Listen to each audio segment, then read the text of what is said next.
வணக்கம். ஒரு செய்தி பல கோணங்கள் நிகழ்ச்சிக்கு உங்களை வரவேற்கிறோம். நிகழ்ச்சியுடன் பேசுவதற்காக முனைவர் திரு குரு அவர்கள் இணைந்திருக்கிறார். சார் வணக்கம். வணக்கம் சார். சீனா இந்தியா உடனான அந்த உறவு மீண்டும் புதுப்பிக்கத்தக்க வகையில் ஏதாவது மாற்றத்தை நோக்கி நகர்கிறதா? குறிப்பிட்டு அமெரிக்கா தொடர்ச்சியாக இந்தியா மீதான சீனா மீதும் வரியை போட்டுகிட்டே வந்தாங்க. இப்போது இந்த விஷயங்கள் நடக்கும்போதே இந்த இரண்டு நாட்டு உறவுகள் ஒரு புதுப்பிக்கத்தக்க வகையில் போகுது. அப்போது இப்போ இந்தியாவுக்கும் சீனாவுக்கும் இடையே நடந்து கொண்டிருக்கக்கூடிய இது ஒரு வகையான ஒரு நார்மலைசேஷன் அப்படின்னு நம்ம பார்க்கலாம். 2020 கோவிட் பேண்டமிக் மற்றும் இந்த கல்வான் தாக்குதல் அந்த சமயத்திலிருந்து பார்த்திங்கன்னா இந்த கடந்த 5 வருடங்களாக ஒரு ஃப்ரீஸ்லேயே இருந்த ஒரு ரிலேஷன்ஷிப்புங்கிறது கடந்த ஆண்டு அக்டோபர் மாதத்தில் பிரதமர் மோடியும் அதிபர் ஷி ஜின்பிங்கும் ரஷ்யாவின் கசானில் சந்தித்த டைம்லேருந்தே பார்த்தோம்னா மெல்ல மெல்ல இம்ப்ரூவ் ஆகிட்டு வரதை நம்ம பார்க்க முடியுது. ஸோ இந்த கடந்த 7-8 மாதங்களில் இம்ப்ரூவ் ஆகி கொண்டிருக்கக்கூடிய இந்த ஒரு உறவு என்பது இப்போ அமெரிக்காவோடு நமக்கு கொஞ்சம் கசந்து கொண்டிருக்கக்கூடிய ஒரு உறவிற்கும் ஒரு சின்ன லிங்க் இருக்கிறதையும் நம்ம பார்க்க முடியுது. அந்த இடத்த சீனாவால் ஃபில் பண்ண முடியுமா? அமெரிக்காவுடைய இடத்த சீனாவில் ஃபில் பண்ண முடியுமா? இப்போ அமெரிக்காவுடைய இடம் என்பது பார்த்தோம்னா பொருளாதார ரீதியாக ஓரளவு சீனாவினால் பண்ண முடியுங்கிற ஒரு இடம் இருக்கிறது. ஏன்னா இந்தியாவில் இருக்கக்கூடிய பிஸ்னஸஸ் இவங்க எல்லாருமே சீனாவோட ஒரு பெட்டரான ரிலேஷன்ஷிப் வேணும் அப்படிங்கிறத கேட்குறத நம்ம பார்க்க முடியுது. ஆனால் இது இருந்தாலும் கூட அமெரிக்கா தான் இந்தியாவிற்கு மிகப்பெரிய வெளியுறவு சந்தையாகவும் இருக்கிறது. இப்பொழுது வரைக்கும் இருக்கக்கூடிய எக்கனாமிக் ஸ்டாட்ஸை நம்ம பார்த்தோம்னா அமெரிக்கா தான் நம்மளுடைய லார்ஜஸ்ட் மார்க்கெட். ஸோ அதை ஷார்ட் டேர்மில் இமீடியட்டாக எவ்வளோ சீக்கிரம் சரி பண்ண முடியுங்கிறது ஒரு பெரிய கேள்விக்குறி தான். இப்போ இந்த விஷயங்கள் அதாவது சீனா இந்தியாவுடனான உறவு நெருங்கி வரக்கூடிய நிலையில் 2020க்கு பிறகு இந்த குளோபல் சவுத் சார்ந்த விஷயங்கள் எல்லாமே சீனாவுக்கு ஒரு அப்பர் ஹேண்ட் கொடுக்கக்கூடிய ஒரு விதமாக மாறுமா? கண்டிப்பாக அது நடந்து கொண்டிருக்கிறது. ஏன்னா இப்போ சீனாவை பார்த்திங்கன்னா ட்ரம்ப் அவர்கள் ஆட்சியை ஏற்ற காலத்திலிருந்தே இந்த ஒரு குளோபல் சவுத் கண்ட்ரீஸினுடைய ஒரு லீடர்ஷிப் பொசிஷனை ஏற்றுக்கொள்ளக்கூடிய மாதிரியான சில யுக்திகளை தான் பயன்படுத்தி கொண்டிருக்கிறார்கள். அதுவும் குறிப்பாக பார்த்தோம்னா அமெரிக்கா எங்கிருந்தெல்லாம் வெளியேறுகிறதோ அந்த இடத்தையெல்லாம் நிரப்புவதற்கான ஒரு மாற்று சக்தியாக சீனா மாறி வர்றதையும் நம்ம மிக தெளிவாக பார்க்க முடிகிறது. ஆப்பிரிக்காவில் பார்க்க முடியுது, லாட்டின் அமெரிக்காவில் பார்க்க முடியுது, ஏஷியா பசிபிக்கில் இருக்கக்கூடிய மற்ற நாடுகள்லையும் நம்மளால் பார்க்க முடிகிறது. குறிப்பாக இதையும் அவர்கள் இந்தியாவிடமும் அந்த ஒரு வெற்றிடத்தை நிரப்புவதற்கான ஒரு இடமாக சீனா பார்க்கிறதுங்கிறது ஒரு விதத்தில் உண்மைதான். ஓகே, ஆசியாவுடைய பொருளாதார வளர்ச்சியில் இந்தியாவும் சீனாவும் இரட்டை என்ஜின்கள் அப்படிங்கிறது தான் சீனாவினுடைய வெளியுறவுத்துறை அமைச்சருடைய ஒரு கருத்தாக இருக்குது. சீனா அந்தளவுக்கு நம்மளை ஒரே தட்டில் வச்சு பயணிக்கக்கூடிய இடத்துக்கு வந்துருச்சு. அப்போது இப்போ இந்த கேள்வியை 2 விதமாக பார்க்கலாம். ஒன்று என்னென்னா, கண்டிப்பாக சீனா இந்தியாவை தவிர்க்க முடியாது. எந்த இடத்துலையுமே ஆசியாவினுடைய ஒரு 21ஆம் நூற்றாண்டில் ஏற்பட்டிருக்கக்கூடிய வளர்ச்சியாக இருக்கட்டும், இனி எதிர்காலத்தில் வரக்கூடிய ஒரு மாற்றமாக இருக்கட்டும், பூகோள ரீதியான மாற்றமாக இருக்கட்டும், இந்தியாவை அவர்களால் தவிர்க்க முடியாது. ஆனால் அதே நேரத்தில் சீனாவிற்கு ஏஷியாவை பற்றி இருக்கக்கூடிய ஒரு விஷன், ஒரு ஆர்டர் என்பது இந்தியாவிற்கு இருப்பதற்கு வேறுபட்டு இருக்கிறது. இந்தியாவினுடைய விஷன் என்பது ஒரு பல great powers at the same time coexist ஆகக்கூடிய ஒரு ஸ்பேஸாக இந்தியா பார்க்கிறது. சில நேரங்களில் அதுவும் அமெரிக்காவுடன் உறவு என்பது வலுப்பட்ட காலத்திலிருந்து சீனாவுடைய வளர்ச்சி இந்தியாவினுடைய அந்த ஸ்பேஸை மட்டுப்படுத்திடும் அப்படிங்கிற இடத்தையும் இந்தியா ஓரளவு ஏற்றுக்கொண்டிருக்கிறதுங்கிறத நம்ம பார்க்க முடியுது. ஆனால் சீனா சொல்வது என்னவென்றால் இருவரும் வளர்வதற்கான ஸ்பேஸ் ஆசியாவில் இருக்கிறது அப்படிங்கிறது சீனாவுடைய வாதமாக இருக்கிறது. இந்த இரு வேறுபட்ட கருத்தை எந்த இடத்தில் இன்னும் எப்படி அதை இரு நாடுகளும் கடந்து ஒரு சுமூகமான உறவுக்கு போகும் அப்படிங்கிறது இன்னுமே ஒரு கொஸ்டின் தான். அமெரிக்காவுடான இந்தியா உறவு சிக்கலாகக்கூடிய நிலையில் சீனா அதை பயன்படுத்துது. இப்போ இந்தியாவினுடைய வெளியுறவு கொள்கை அதை எப்படி அது அணுகுது நம்ம புரிஞ்சுக்கிறது. அப்போது சீனாவுடைய இந்த தொடர்ச்சியான அந்த ஒரு ஒரு க்ளோஸான ஒரு ரிலேஷன்ஸ் வராங்க அப்படின்னா அதை எப்படி இந்தியா அணுகுது? அப்போது அதில் ஏதாவது சேஞ்சஸ் நடக்குதா? சேஞ்சஸ் என்று பெரும் அளவில் நம்மளால் சொல்ல முடியாது. பெருவாரியான வெளியுறவுத்துறை ஸ்காலர்ஸ் அவங்க என்ன சொல்கிறாங்கன்னா, இந்தியாவிற்கு இருக்கக்கூடிய ஒரு டாக்டரின் ஸ்ட்ராட்டஜிக் அட்டானமி அப்படின்னு சொல்லக்கூடிய ஒரு டாக்டரின் அல்லது மல்டி அலைன்மெண்ட் அப்படின்னு கூட இப்போ கடந்த சில ஆண்டுகளாக சொல்கிறார்கள். ஒரே நேரத்தில் பல வல்லரசுகளுடன் ஒரு வகையான தன்னுடைய செல்ஃப் இன்ட்ரெஸ்ட்டுக்கு பயன்படக்கூடிய மாதிரியான ஒரு உறவு, இந்த உறவை எப்படி பேணுவது அப்படிங்கிற ஒரு இடத்துலேருந்து இந்தியா ஆப்ரேட் ஆகிட்டு இருக்கிறதாக பெருவாரியாக பல ஸ்காலர்ஸ் இதை வந்து சொல்கிறாங்க. இப்போ அதற்கு வந்து ஏற்பட்டிருக்கக்கூடிய ஒரு மிகப்பெரிய லிட்மஸ் டெஸ்ட்டு தான் இப்போ ஏற்பட்டிருக்கக்கூடிய ஒரு சிக்கல் என்பது. அமெரிக்கா என்பது கடந்த ஒரு 25 ஆண்டுகளாக நம்மளுடைய ஒரு க்ளோஸ் ஸ்ட்ராட்டஜிக் பார்ட்னராக India US civil nuclear deal காலத்திலிருந்தே நம்ம பார்த்தோம்னா ஒரு முக்கியமான பார்ட்னராக உருவாகி கொண்டிருக்கக்கூடிய ஒரு நாடு. அதனால் அமெரிக்காவிடமிருந்தும் நம்மளால் வெகு தூரம் தள்ளி பயணிக்க முடியாது, அந்த ஒரு கட்டாயமும் இருக்கிறது. அதே நேரத்தில் சீனா என்பது வந்து நம்மளுடைய நெய்பர். அப்படிங்கிற இடத்துல வந்து சீனாவையும் முழுவதுமாக புறக்கணித்து அமெரிக்காவுடன் ஒரு ஃபார்மல் அலையன்ஸ்குள்ளேயும் நம்மளால் போக முடியாது. இந்த ஒரு ப்ராக்டிக்கல் சிக்கல் என்பது வந்து தொடர்ந்து இருந்து கொண்டே இருக்கிற காரணத்தினால இந்த ஒரு சந்தர்ப்பத்தை பயன்படுத்தி இந்தியா வந்து சீனாவுடன் இன்னும் கொஞ்சம் தன்னுடைய உறவை நார்மலைஸ் பண்ணிக்கலாம் அப்படின்னு பார்க்குறாங்கன்னு தான் நம்ம பார்க்க முடியும். அமெரிக்காவுடனான இந்த சிக்கல்கள்னால சீனா வருதுங்கிற ஒரு பக்கம் பேசினாலும் நீங்கள் சொன்ன மாதிரியே அண்டை நாடான சீனாவுடனான பிரச்சனைகள் எல்லாமே ஓரளவுக்கு தீர்க்கப்பட்டிருக்கு. அதில் வந்து 2020 பிரச்சனைகளை தொடங்கி கனிமங்கள் வந்து நம்ம அங்கேருந்து டிரான்ஸ்போர்ட் பண்ணுறது இல்லை இங்கேருந்து அவங்க வாங்குறது சார்ந்த விஷயங்கள் அதெல்லாமே ஓரளவுக்கு சிக்கல்களிலிருந்து சரி செய்யப்பட்டிருக்கா இந்த பேச்சுவார்த்தைகளில்? எக்கனாமிக்காக வந்து இந்தியாவிலிருந்து ஏற்றுமதியாகக்கூடிய பொருட்களாக இருக்கட்டும், சீனாவிலிருந்து நம்ம இறக்குமதி செய்யக்கூடிய பொருட்களாக இருக்கட்டும், இதில் வந்து ஓரளவுக்கு ஒரு சுமூகமான தீர்வு வந்திருக்கிறது அப்படிங்கிறத நம்ம ஓரளவுக்கு பார்க்கலாம். மேபி இது வந்து பிரதமர் வந்து சீனா போயிட்டு வந்ததுக்கப்புறம் இன்னும் கொஞ்சம் நமக்கு ஒரு கிளாரிட்டி கிடைக்கலாம். ஸோ பொருளாதார ரீதியாக சில இடங்களில் வந்து ஒரு நார்மலைசேஷன் வந்திருக்கு. ஆனால் ஒரு இரு நாடுகளுக்கு இடையே இருக்கக்கூடிய ஒரு ஸ்ட்ராட்டஜிக் ரிலேஷன்ஷிப்னு பார்த்தோம்னா அது இருக்கக்கூடிய சிக்கல் என்பது இன்னும் நீடித்து கொண்டு தான் இருக்கிறது.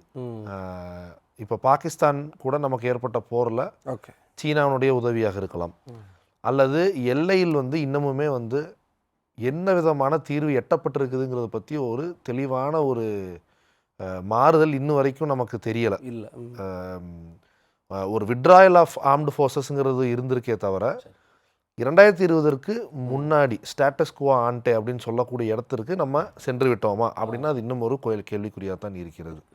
ஸோ மற்ற அதாவது இந்தியாவுக்கும் சீனாவுக்கும் இடையே இருக்கக்கூடிய கோர் இஷ்யூஸ் தீர்க்கப்பட்டிருக்கிறதா என்று பார்த்தால் இல்லை, அல்லது அதில் தெளிவு இல்லை அப்படிங்கிறத தான் நம்மளால் இப்போ பார்க்க முடியுது. ஏன்னா நீங்கள் சொன்ன மாதிரி அண்டை நாடு மாநிலங்களுக்குள்ளே வந்து அவங்க ஆக்கிரமிக்கிறாங்க, அந்த பிரச்சனைகள்லாம் இருக்கும்போது அதுக்கான தீர்வு இருக்காங்கிறதே இன்னும் ஒரு குழப்பமாக தான் இருக்குது. பட் ஆனால் அங்கே வந்து அவங்களுடைய தொடர்ச்சியான அடுத்தடுத்த கட்ட நிகழ்வு நடந்துட்டு தான் இருக்காங்க. கண்டிப்பாக. ஓகே, இப்போ இதில் இன்னொரு விஷயம், சீனாவுடைய வெளியுறவுத்துறை அமைச்சர் இந்தியா வந்துட்டு அடுத்தது பாகிஸ்தான் தான் போகிறாரு.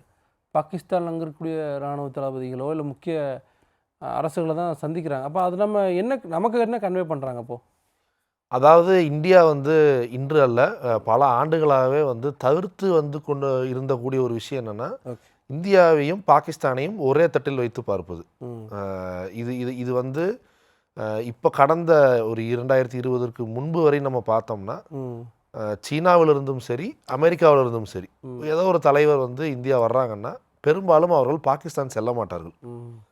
அது வந்து ஏதோ ஒரு கட்டத்தில் இப்பொழுது மீண்டும் வருவதுங்கிறது இந்தியாவிற்கு ஒரு சிக்கலாக இருக்கிறதுங்கிறது உண்மைதான்.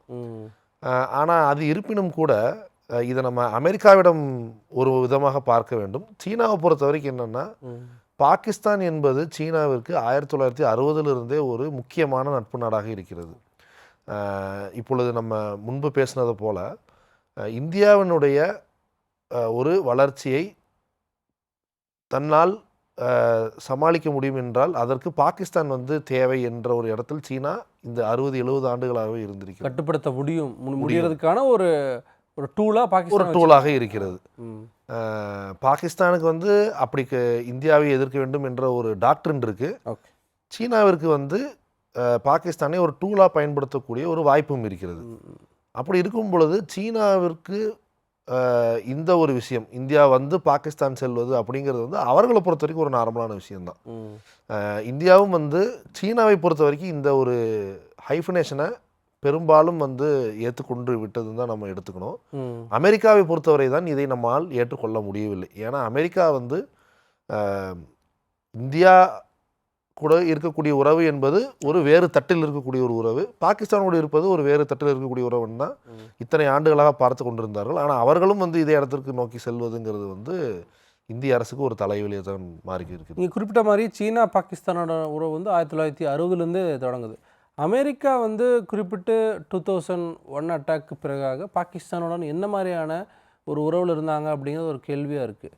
இந்தியா குறிப்பிட்டு இந்த ஆப்ரேஷன் சிந்தூர் சார்ந்த விஷயங்கள்லாம் வரும்போது பாகிஸ்தானுடன் இன்னும் அமெரிக்கா ஒரு நெருக்கம் காட்டக்கூடியதாக இருக்கும்போது அதுவும் நீங்கள் சொன்ன மாதிரியே இந்தியா மீதான ஒரு கோபத்தை வெளிப்படுத்துறதுக்கு பாகிஸ்தானை சப்போர்ட் பண்ணுறாங்க அப்படின்னு நம்ம எடுத்துக்கலாமா?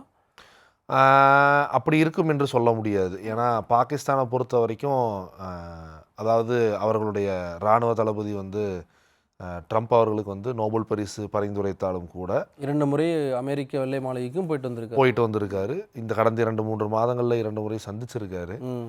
அப்படி இருந்தாலும் கூட பாகிஸ்தானை பொறுத்த வரைக்கும் வந்து அமெரிக்காவுடைய தேவை என்பது அவர்களுடைய மத்திய கிழக்கு நாடுகளில் இருக்கக்கூடிய ஒரு பாலிசி சேஞ்சின் வெளிப்பாடாக இருக்கக்கூடிய வாய்ப்பும் இருக்கிறது. இப்போ ஈரானோடு வந்து அமெரிக்காவிற்கு ஒரு ரீசெண்டாக ஒரு போர் நடந்தது. மத்திய கிழக்கில் வந்து கடந்த ஒரு 1-2 ஆண்டுகளுக்கு கூட கம்பேர் பண்ணும்போது அமெரிக்காவுடைய பாலிசிங்கிறது மிகப்பெரிய அளவில் ஷிஃப்ட் ஆகிருக்கு. ஸோ மத்திய கிழக்கை பொறுத்த வரைக்கும் அமெரிக்காவிற்கு பாகிஸ்தான் தேவைப்படுது ஸ்ட்ராட்டஜிக்காக பார்க்கும் பொழுது அப்படிங்கிற ஒரு கண்ணோட்டம் இருக்கிறது. அதே போல் இந்தோ பசிபிக்கை பொறுத்த வரைக்கும் இந்தியா தேவைப்படுது. அதனால் முடிந்தவரை இவர்கள் இருவருக்கும் உள்ளே இருக்கக்கூடிய கான்ஃப்ளிக்டை வந்து எந்த அளவுக்கு நம்மால் கம்மியாக வச்சுருக்க முடியுமோ அந்தளவுக்கு அமெரிக்காவுடைய ஃபாரின் பாலிசிக்கு நல்லது அப்படிங்கிற இடத்துல இருந்து தான் அமெரிக்கா இதை பார்ப்பதை நம்மால் பார்க்க முடிகிறது. இதே போல் ரஷ்யா இப்பொழுது சமீபமாக நம்மளுடைய வெளியுறவுத்துறை அமைச்சர் மாஸ்கோ பார்த்துருந்தார். அதுக்கு பிறகு பார்த்தோம்னா இந்தியா, ரஷ்யா, சீனா இவர்கள் 3 பேரையும் உள்ளடக்கிய ஒரு ட்ரைலாட்ரல் மீட்டிங்கை வந்து நம்ம கூட்டணும் அப்படிங்கிற ஒரு விஷயத்தையும் வந்து ரஷ்யா முன்மொழிகிறது. ஸோ இதில் வந்து இந்த இந்தியா, சீனா, பாகிஸ்தான், அமெரிக்கா, ரஷ்யா இந்த ஒரு 5 நாடுகளுக்குள்ள இருக்கக்கூடிய இந்த ஒரு வகையான ஒரு செஸ் போர்டுன்னு தான் நம்ம சொல்லணும். அது வந்து தொடர்ந்து அதுவும் குறிப்பாக இந்த கடந்த ஒரு 3-4 மாதங்களாகவே வந்து எவால்வ் ஆகிட்டே இருக்குது அப்படின்னு தான் நம்ம பார்க்க முடியுது. நீங்கள் சொன்ன மாதிரி ரஷ்யானுடைய அதிபரை போய் நம்மளுடைய வெளியுறவுத்துறை அமைச்சர் சந்திக்கிறாரு. ரஷ்யாவும் வந்து அமெரிக்காவுடனான இந்தியா நாட்டின் மீதான தொடர்ச்சியான வரி காரணமாக அந்த ஒரு உறவும் வந்து ஒரு புதுப்பிக்கத்தக்க வகையில் நம்ம சொல்லலாமா, இல்லை இன்னும் நம்ம இதை பயன்படுத்தி க்ளோஸாக வந்துடணும்னு சொல்லி சீனாவும் ரஷ்யாவும் நினைக்குதா? அப்போது கண்டிப்பாக அவர்களை பொறுத்த வரைக்கும் வந்து இது ஒரு வாய்ப்பு தான். இந்தியாவோடு ஒரு உறவை வந்து மீண்டும் பேணுவதற்கான ஒரு வாய்ப்பாகத்தான் ரஷ்யாவும் சீனாவும் இதை பார்க்கிறது. அவங்க எதிர்க்கிறாங்கன்னா அவங்க கூட இருக்கும். நிச்சயமாக அந்த ஒரு இடம் இருக்கிறது. ஆனால் எல்லா விஷயத்துலையுமே என்ன ஒரு சிக்கலாக இருக்கிறது என்றால் ஃபண்டமெண்டலாக இந்த எல்லா நாடுகளுக்கும் இடையே இருக்கக்கூடிய ரிலேஷன்ஷிப் உறவு எந்த அளவு அதே மாதிரி இருக்கிறது, எந்த அளவு மாறுகிறது. அந்த அடிப்படையில் தான் வந்து அடுத்த ஒரு 3-6 மாதங்கள் காலங்களுக்கும் கூட இல்லை, அடுத்த ஒரு சில ஆண்டுகளுக்கு வந்து இந்த உறவுகள் எப்படி மாறும் என்பதை வந்து நம்மால் கணிக்க முடியும். இப்போ இந்தியாவுடைய வெளியுறவுத்துறை கொள்கை நீங்கள் தொடர்ச்சியாக வந்து பல ஆண்டுகளாக அதை பற்றி படிக்கிறீங்க, பல ரிசர்ச் சார்ந்த விஷயங்கள்லாம் பண்ணுறீங்க. வெளியுறவு கொள்கையில் ஏதாவது மாற்றங்கள் நோக்கி நகருதா? இப்போ பிரச்சனைக்கு ஏற்ற மாதிரியான முடிவு எடுக்கணுங்கிறதுல மாற்றுக்கிறது இல்லை, பட் ஆனால் அது இந்தியாவுடைய கொள்கையிலிருந்து ஏதாவது விலகி போதா, இல்லை சரியாக இருக்காங்களா? கொள்கையிலிருந்து என்று நம்ம பார்த்தோம் என்றால் இது வந்து இந்தியா வந்து ஏற்படுத்திய ஒரு சிக்கல் ஒரு அளவில் இல்லை. அமெரிக்க அதிபர் ட்ரம்ப் வந்ததுக்கப்புறம் ஏற்பட்டிருக்கக்கூடிய சிக்கல் பெரும்பாலும் அவருடைய ஃபாரின் பாலிசி அட்டரன்சஸ்லேருந்து வரக்கூடிய ஒரு சிக்கல் தான் இப்போ ஏற்பட்டிருக்கக்கூடிய ஒரு சிக்கல் என்பது. ஸோ அமெரிக்காவுடன் நம்ம பார்த்தோம் என்றால் ஒரு மாற்றம் இருக்கிறது. அது ட்ரம்ப் ஏற்படுத்திய மாற்றம், இந்தியா ஏற்படுத்திய மாற்றம்னு சொல்கிறத விட ட்ரம்ப் அவர்கள் ஏற்படுத்திய ஒரு மாற்றம்.